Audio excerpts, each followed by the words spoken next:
Shalom, irmãos. Em tempos de angústia vamos falar de esperança. Vamos inserir este vídeo na série Guerra das Descendências. Nós vamos ler o capítulo 11 de Daniel e junto nós vamos ler o comentário de Champlain. Então vamos lá. O título aqui diz: 4 reis depois de Dário. O Império Mundial Medo-Persa será conquistado pela Grécia, depois será dividido em 4. Assim eu, no primeiro ano de Dário, o Medo, sim, eu levantei-me para animá-lo e fortalecê-lo. Então vamos colocar aqui na janela de comentário. O livro de Daniel compõe-se essencialmente de 6 histórias e 4 visões. As histórias ocupam os capítulos 1 ao 6 e as visões os capítulos 7 ao 12. Então, nós estamos no capítulo 11 e é uma visão. Os capítulos 10 a 12, na verdade, expõem uma única visão, a quarta. O capítulo 10 atua como um prólogo para as visões. O capítulo 11 apresenta a visão propriamente dita, juntamente com a sua interpretação. Vamos já para o verso em questão, né, que é o verso 1, diz assim: mas eu, no primeiro ano de Dário, o Medo, diz assim: quanto à identificação de Dário, o Medo, ver Daniel 5,31. Então, vamos ver Daniel 5,31. E Dário, o Medo, tomou o reino, sendo da idade de 62 anos. Vamos voltar. Esta é uma questão controvertida, mas não a repito agora. Em Daniel 10:1, a data, vamos ver Daniel 10:1, no terceiro ano de Ciro, rei da Pérsia, foi revelada uma palavra a Daniel, cujo nome era chamado Beltesazar. A palavra era verdadeira, mas o tempo por ela indicado era longínquo, e ele entendeu esta palavra e tinha entendimento da visão. A data, né, que aparece como terceiro ano de Ciro, né? Então aqui nós temos no terceiro ano de Ciro.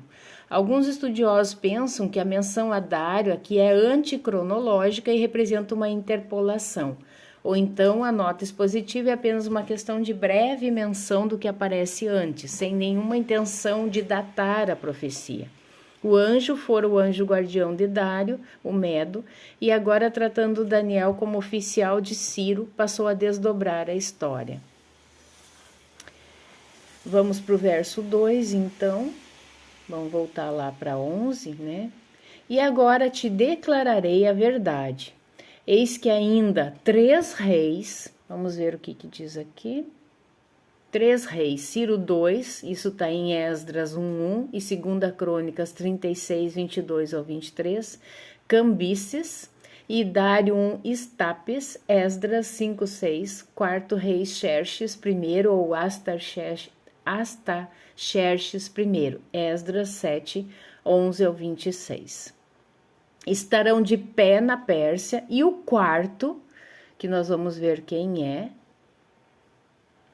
acumulará, 3 reis, né? O quarto rei, que é Xerxes I ou Astaxerxes, grandes riquezas, mais do que todos, e tornando-se forte por suas riquezas, levantará a todos contra o reino da Grécia. Vamos ver o que diz aqui no comentário 2.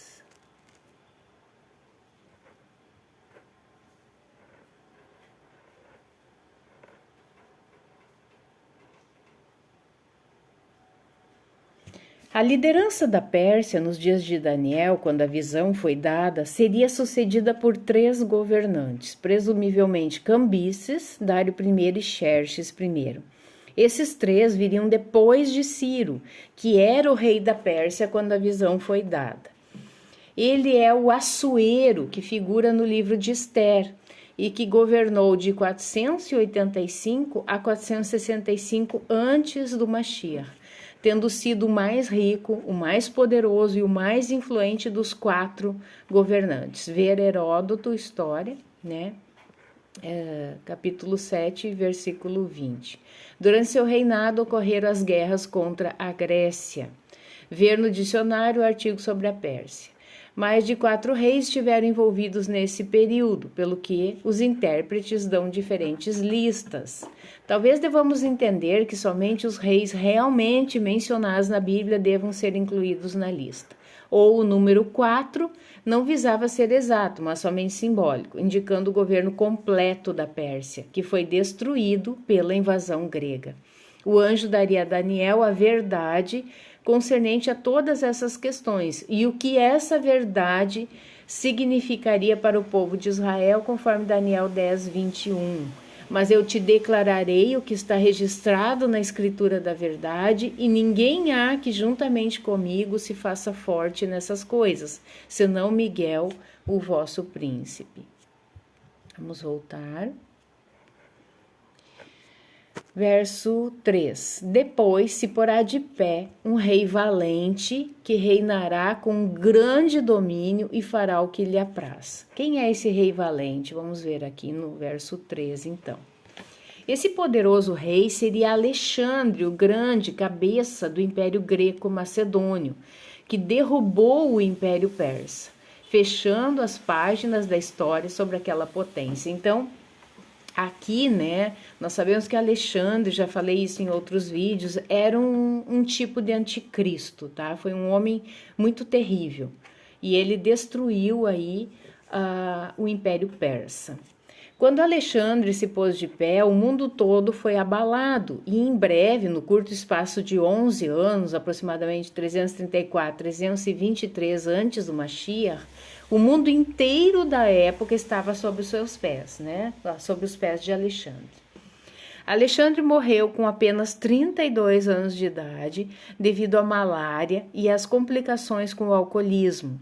Talvez seu extraordinário poder e sucesso tenha decorrido do poder concedido pelo anjo guardião da Grécia. Daniel 10, 20.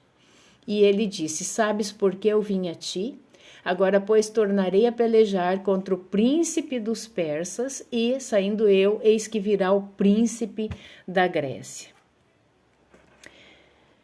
Ver Alexandre como bode de Daniel 8, 5 ao 21. Vamos ver. E estando eu considerando, eis que um bode, um macho, vinha do ocidente sobre a face de toda a terra, mas sem tocar no chão, e aquele bode tinha entre os seus olhos um chifre de notável aparência.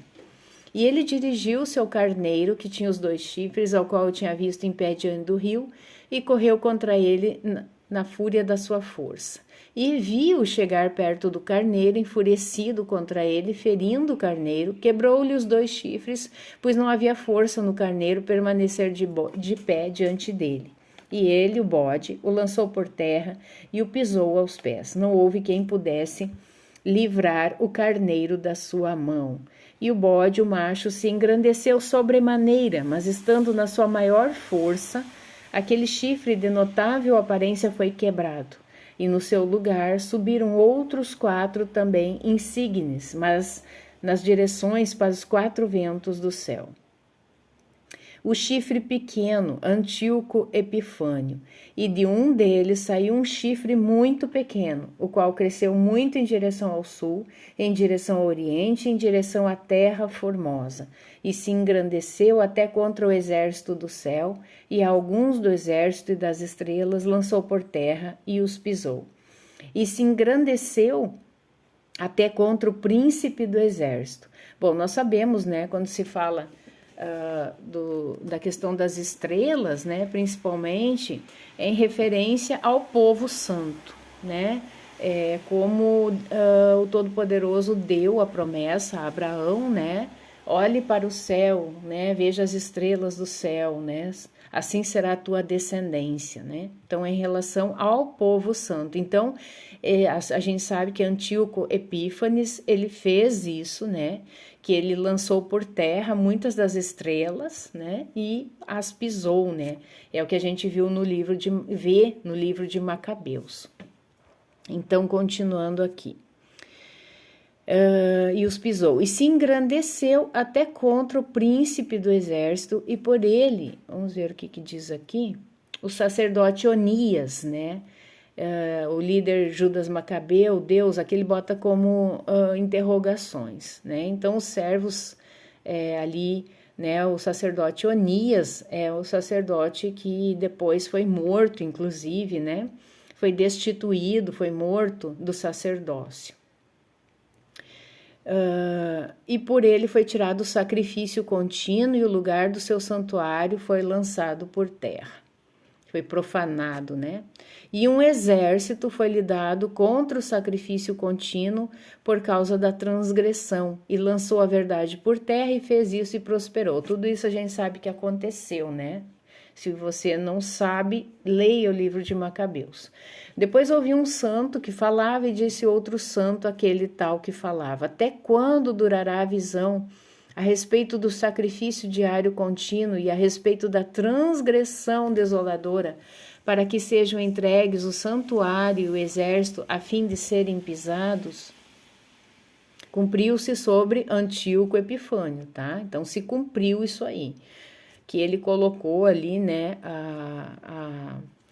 o porco, né, todo tipo de coisas, ele profanou o templo. E ele me disse, até exatamente 2.300 tardes e manhãs, então o santuário será purificado. Literalmente justificado, portanto vingado da profanação. E aconteceu que, havendo eu, Daniel, visto a visão, procurei o significado, e eis que se postou diante de mim como que uma semelhança de homem. E ouvi uma voz de homem entre as margens do Ulai, a qual gritou e disse, Gabriel, dá a entender a este a visão. Assim ele, Gabriel, veio perto de onde eu me postava, e vindo ele me amedrontei, e caí sobre o meu rosto, mas ele me disse, entende, filho do homem, porque esta visão é para o tempo do fim. E estando ele falando comigo, caí em profundo sono, com o rosto em terra. Ele, porém, me tocou e me fez estar em pé em meu local, e disse, eis que te declararei o que há de acontecer no último tempo da ira da indignação, porque o fim será ao tempo determinado. Aquele carneiro que viste com 2 chifres são os reis da Média e da Pérsia. Aqui diz como título, né? O bode Alexandre e seus 4 sucessores. Mas o bode peludo é o rei da Grécia. E o grande chifre que tinha entre os seus olhos é o primeiro rei. Até aqui então, tá? Vamos voltar lá. Então, continuando aqui no comentário. Ele fazia tudo de acordo com os ditames da sua vontade. Aqui fala, né? Quintus Curtius, história de Alexandre, entre aspas, pelo favor de sua fortuna, ele parecia aos povos ser capaz de fazer o que bem entendesse. Vamos continuar lá no capítulo Daniel 11, agora o 4, né? Aqui também diz, né? Grande domínio fará o que lhe apraz. Mas estando ele em pé, o seu reino será quebrado e será repartido na direção dos 4 ventos. Os 4 ventos do céu, 4 generais de Alexandre o Grande, que seria Cassandro, que ficou na Macedônia, Lisímaco, que ficou na Trácia e Ásia Menor, Ptolomeu I, que ficou no Egito, e Seleuco, né, Síria e restante do Oriente Próximo. Mas não para a sua posteridade, nem tampouco segundo o seu domínio com que reinou, porque o seu reino será arrancado pelas raízes e passará para outros que não eles, tá? Então, vamos ver aqui o comentário do 4. Por ocasião de sua morte, dividir o reino em 4 partes principais, conforme é indicado pelos 4 ventos, conforme Daniel 8:8. E o bode, o macho, se engrandeceu sobremaneira, mas estando na sua maior força, aquele chifre de notável aparência foi quebrado, e no seu lugar subiram outros 4, também insígnes, nas direções para os 4 ventos do céu. Ver no dicionário o artigo sobre Alexandre o Grande. De Seleuco I surgiram os Seleucidas, os governantes da Síria. Ver o gráfico acompanhante. Os 4 reis seriam como irmãs fracas em comparação a ele. Eles não teriam o poder que ele tinha, isso porque o seu reino seria dividido e dado a outro povo. Alexandre não fundou um império no seu verdadeiro sentido, porque ele não teve herdeiros, né? Conforme foi profetizado, né? que ele não deixou, né? Que o seu reino será arrancado pelas raízes e passará para outros que não, no caso, ele não deixou posteridade, ele não deixou descendência, né? Seu reino foi dividido e envolveu-se em muitos conflitos, incluindo aqueles de uns reinos contra os outros. A divisão, então, Seleuco ficou sobre a Síria e a Mesopotâmia, Ptolomeu ficou sobre o Egito, Lisímaco sobre a Trácia e parte da Ásia Menor e Cassandro sobre a Macedônia e a Grécia. Essas 4 divisões, elas correspondem às 4 cabeças do leopardo, conforme fala em Daniel 7:6. Depois disso eu continuei olhando e eis aqui outro semelhante a um leopardo e tinha 4 asas de ave nas suas costas, tinha também este animal 4 cabeças e foi-lhe dado domínio. Continuando. E aos 4 chifres proeminentes do bode que a gente já leu em Daniel 8:8. Então, agora o verso 5. O título é Guerra entre o rei do sul, descendentes do grego Ptolomeu, sobre Egito, Líbia e Arábia, e o rei do norte, descendentes do grego Seleuco, sobre Babilônia, Média, Pérsia e Síria. E será forte o rei do sul, né, que era quem? Seleuco, né, e um dos seus príncipes, mas vamos ver aqui, é o rei do sul, Ptolomeu I Sóter, o mais forte do que ele, Seleuco I Nicator. Mas esse será mais forte do que ele, reinará poderosamente. Seu domínio será um grande domínio. Continuando, então, vamos ver aqui o comentário. O reino do sul será forte, como também um dos seus príncipes. Os versos 21 ao 45 dão descrições sobre as atrocidades de Antíoco Epifânio. Verso 5, né? Ele seguia a linha dos Seleucidas.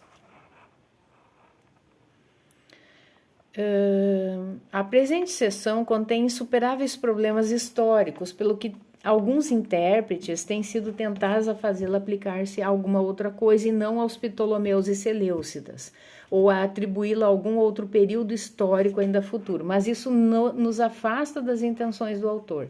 Temos de contentar-nos em compreender a mensagem principal, sem nos atolar nas particularidades da história. Os reis do sul foram os Ptolomeus, e os do norte foram os Seleucidas, né? Então aqui ele está dizendo que, né, então não é como eu disse ali em cima, o rei do sul foi o Ptolomeu e não o Seleucida. O Seleucida foi o rei do norte. Aqui o rei é Ptolomeu I, o príncipe que era mais forte que os Seleucidas. O poder comparativo, como é lógico, variava de acordo com a época, pois algumas vezes os Ptolomeus estiveram mais fortes e outras vezes mais fortes eram, então, os Seleucidas. Ptolomeu I Sóter não se podia comparar a Alexandre, né? Mas foi um dos mais hábeis e poderosos reis entre os monarcas que se seguiram. E, sem dúvida, dotado da maior visão e sabedoria dentre os generais de Alexandre. Ele escolheu o Egito como a esfera de seu governo. Ele era um macedônio, filho de Lagos, pelo que a dinastia que ele governava algumas vezes é chamada de Lagidai. Apresento algumas notas específicas sobre Ptolomeu I. Enfim, vamos agora para o verso 6. Mas ao fim de alguns anos, eles se aliarão e a filha do rei do sul virá ao reino do norte para fazer um tratado. Vamos ver o que diz aqui. Ou para fazer as coisas ficarem retas entre os beligerantes.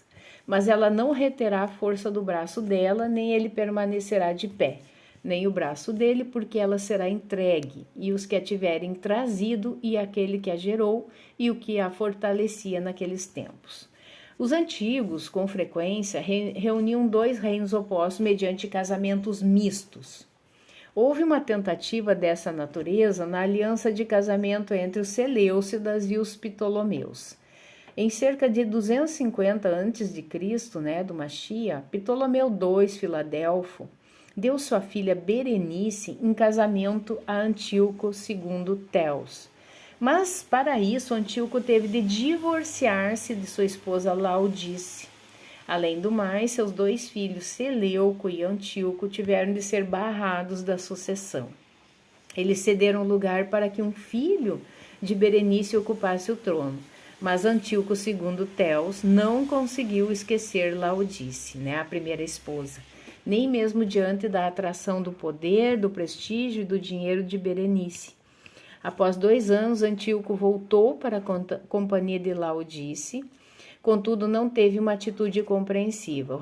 O rei morreu subitamente por envenenamento, sendo provável que Laodice tenha planejado a execução privada do marido. Berenice e muitos de seus auxiliares também caíram, vitimados pela vingança de Laodice. O verso 6 conta de forma muito abreviada o que acabo de explicar. A moral da história é: nunca subestime uma dama da linhagem grega. Caínico. O filho de Laodice subiu ao trono e houve um período de grande confusão.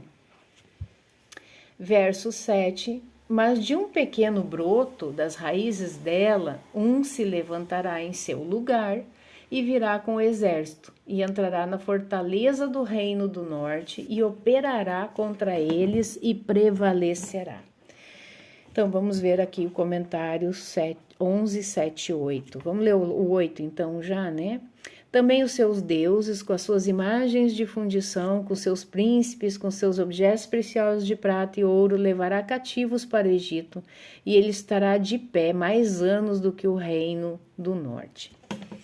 Esse renovo foi Ptolomeu III, que capturou a fortaleza da Seleucia e trouxe de volta muitos bens por meio do saque. Os versos 7 a 9 tratam de Ptolomeu III Evergetes e Seleuco III Caínico. Para vingar o assassinato de Berenice, sua irmã, Ptolomeu III invadiu a área da Seleucia, tomou-a para controlar o porto de Antioquia e, ao que tudo indica, atacou grande parte da Síria e da Babilônia. Não tivesse ele sido chamado de volta para abafar uma séria insurreição no Egito, poderia ter conquistado todo o reino seleucida.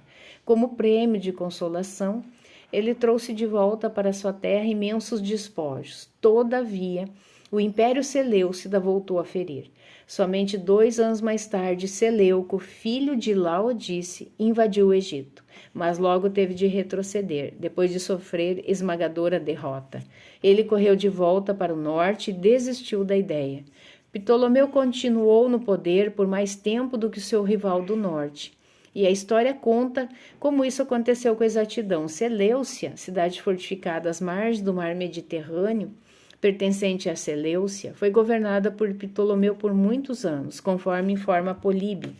Parte dessa história foi que Ptolomeu III mandou executar Laodice como coroamento de sua vingança. Prisioneiros de guerra foram reduzidos a escravos no Egito, provendo assim mão de obra barata. E então, como era usual, os deuses foram furtados dos lares. Esses deuses representavam os poderes do trono rival, e uma vez arrebatados, presumivelmente a Seleucia se debilitaria. Esse era um procedimento padronizado nas guerras antigas, como Nabucodonosor levou os vasos do templo para a Babilônia. Então, era uma tentativa de enfraquecimento, né? Eles achavam que retirando aquilo, eles enfraqueceriam, né, aquele povo. Contudo, não sabemos dizer quão exata é essa informação. Ptolomeu III reinou por cerca de 25 anos e, ao que parece, viveu 6 anos mais que Seleuco II. Este último monarca governou por cerca de 19 anos. Vamos ver o verso 9, então, de Daniel. E entrará no seu reino o rei do sul e tornará para a terra dele próprio. Ptolomeu III tivesse resistido e terminado essa campanha, provavelmente acabaria controlando toda a Seleucia. Contudo, uma insurreição fê-lo voltar à sua terra. Essa é a compreensão de alguns intérpretes e tradutores. Outros estudiosos, contudo, dispondo de uma tradução diferente, fazem Seleuco II contra-invadir o Egito, mas isso sem nenhuma vantagem. De fato, a invasão terminou em desastre, pelo que ele voltou à sua terra no norte para lamber os seus ferimentos. Essa é a compreensão transmitida pela Septuaginta. O homem finalmente morreu de morte acidental ao cair do cavalo e foi sucedido por seu filho Seleuco II Sóter, 227 e 223 antes do Mashiach. O verso 10. Mas seus filhos se inflamarão para guerrear e reunirão uma multidão de grandes forças, e um deles virá apressadamente, inundará e passará adiante, e voltará e se inflamará para guerrear, sim, até a fortaleza dele. Os versos 10 ao 19, na maior parte, abordam o reinado de Antíoco III, chamado de o Grande, 223 a 187 a.C. O filho mais velho de Seleuco sucedeu em 227 a.C., atendendo pelo nome de Seleuco III Serauno. Assassinado durante uma campanha na Ásia Menor, foi sucedido por seu irmão Antíoco. Não muito depois de sua sucessão, Antíoco III atacou a Palestina. Em 2 campanhas, derrotou os exércitos de Ptolomeu IV Filopáter e conquistou considerável parte do país. Em 217 a.C., entretanto, a maré foi revertida e Ptolomeu obteve vitória decisiva em Ráfia, pelo que o Egito recuperou o controle da Palestina. Contudo, Ptolomeu morreu misteriosamente em 203 a.C., sendo sucedido por seu jovem filho Ptolomeu V. Então, Antíoco foi capaz de aventurar-se novamente contra o Egito e derrotou o general Escopas em Banias, cercou em Sidom, entrou em Jerusalém e neutralizou o Egito ao casar a filha dele, Cleópatra, com o jovem Ptolomeu. Tentando estender seu poder na direção do Ocidente, ele foi derrotado desastrosamente nas Termópilas em 191 a.C. e em Magnésia em 190 a.C. Em 187 e 186 a.C., ele foi morto quando tentava vingar-se de suas derrotas ao saquear o templo em Elimais. Os filhos de Seleuco II foram Seleuco III e Antíoco III. Este último foi quem atacou o Egito, conforme as notas anteriores. Antíoco III o Grande tornou-se rei em 223 a.C., aos 18 anos de idade. Reinou durante 36 anos, tendo morrido em 187 a.C., ver o gráfico acompanhante. Bom, aqui nós não temos acesso a esse gráfico. Vamos para o verso, então, 11. Então o rei do sul se encolerizará e sairá e pelejará contra ele, contra o reino do norte. Este porá em campo grande multidão, e aquela multidão será entregue na sua mão. Ptolomeu IV enviou exércitos que atravessaram a Palestina e derrotaram Antíoco em Ráfia. Mas Antíoco reagiu e esmagou os egípcios em Banias. Ptolomeu IV Filopáter governou de 221 a 204 a.C. Ptolomeu IV foi forçado a retroceder por Antíoco III o Grande.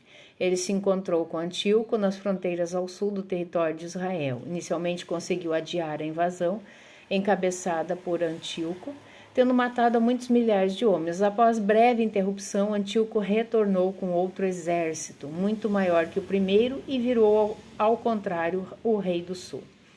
Os críticos naturalmente veem em todos esses detalhes intrincados a narração histórica como se fosse profecia, escrita por um autor posterior e não por Daniel, da época de Nabucodonosor.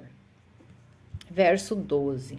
A multidão será tirada e o seu coração se elevará, mas ainda que derrubará muitas dezenas de milhares, contudo não prevalecerá. Verso 12, então, vamos ler. Verso 12.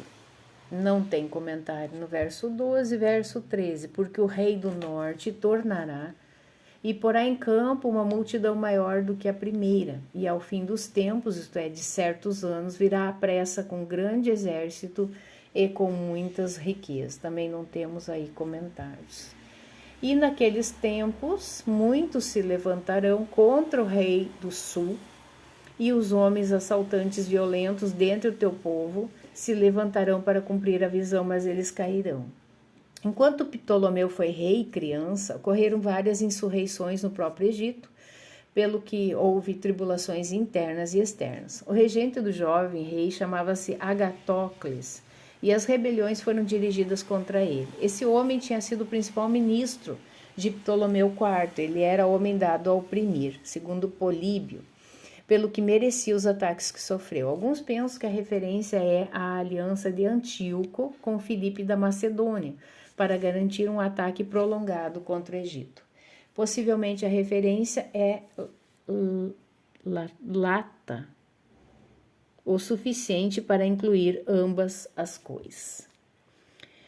Verso 15: E o rei do norte virá e levantará baluartes de cerco e tomará as cidades mais murada fortificada, e os braços do sul não poderão resistir, nem o seu povo escolhido, pois não haverá força para resistir. O conflito entre os dois reinos continuou durante vários anos, e para os contemporâneos houve batalhas significativas. O texto do livro de Daniel é por demais vago para identificar, em todos os casos, o que exatamente está em pauta. Talvez o verso 15 se refira ao cerco de Sidom, em 198 a.C. Antíoco obteve vantagem ali e entrou em Jerusalém. Em seguida, neutralizou o Egito por meio do casamento descrito no verso 10.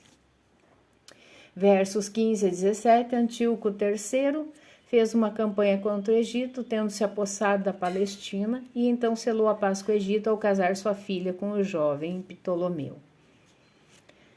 A captura de Sidom ocorreu em 203 a.C., aí por volta do ano 199 a.C., a ocupação da Palestina se completou. Verso 16: O que, pois, há de vir contra ele, fará segundo a sua própria vontade, ninguém poderá ficar de pé, resistindo diante dele. E ele se porá de pé sobre a terra gloriosa, e por sua mão haverá consumação. Ou por sua mão se fará destruição,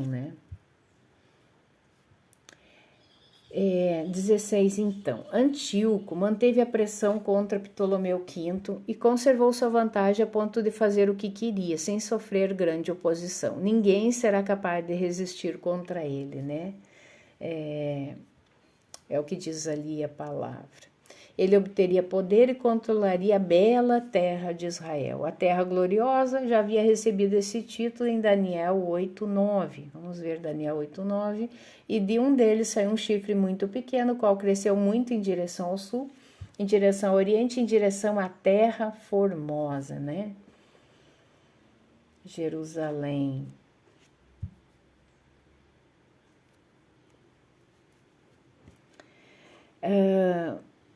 Continuando, que é um toque de orgulho local por aquele lugar sujeito às bênçãos especiais de Yahweh. A Palestina inteira, assim sendo, ficou sob o poder de Antíoco por volta de 199 a.C. A King James Version diz destruído em lugar de todos, não sei o que é, Caiá, em lugar de Kulá, conforme o hebraico compreendia. Mas a emenda Kulá, lodos, vamos ver aqui no que está aqui na Arai.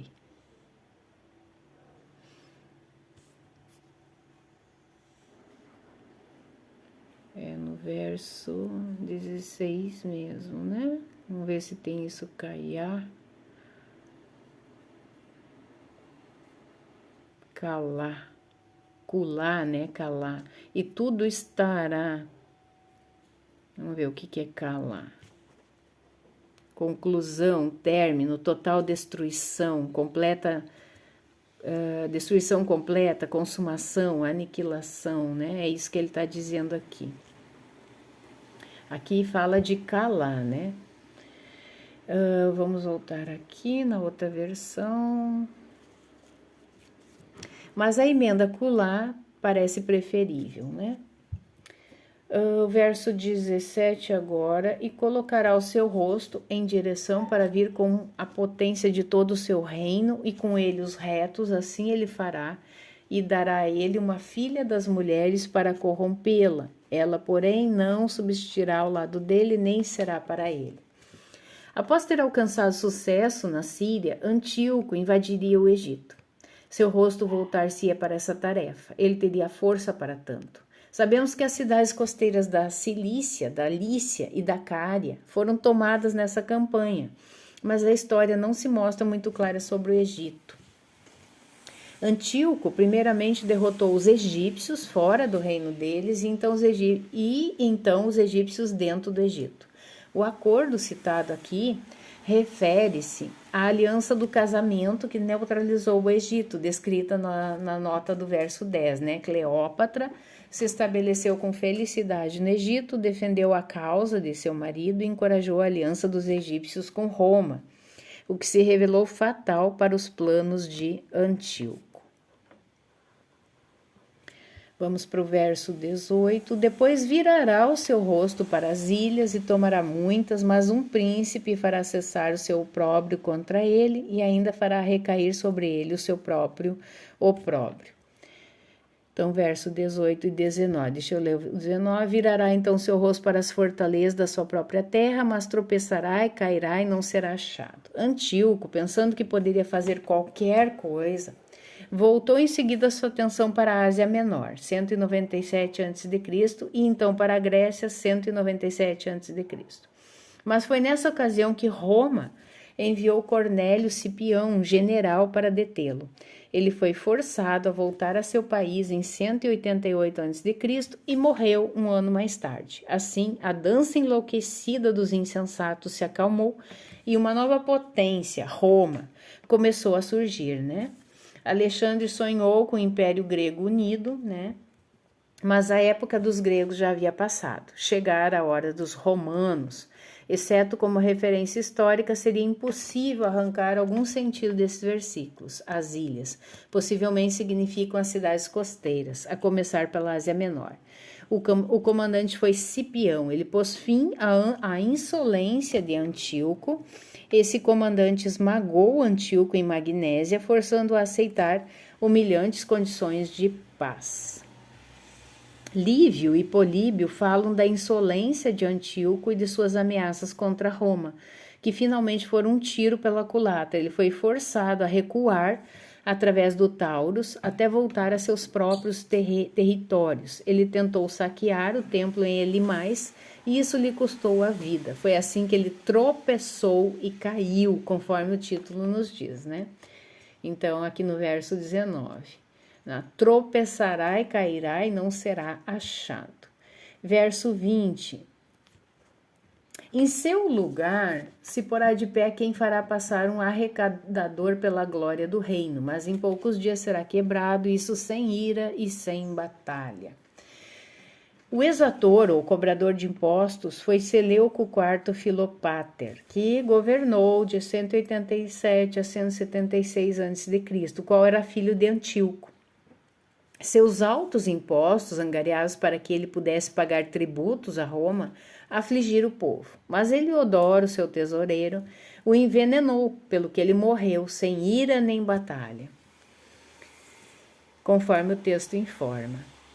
Ele foi um governante sem popularidade. O mesmo autor fala da sua morte por envenenamento. Heliodoro era o irmão de criação deste homem, pelo que houve traição envolvida na questão, uma característica comum da política. Parece que há alguma evidência favorável à teoria de que seu sucessor e irmão, Antíoco IV Epifânio, esteve envolvido nos planos. Ele governou de 175 a 163 a.C. Antíoco Epifânio, um tipo do anticristo, o rei sírio, ferirá Israel.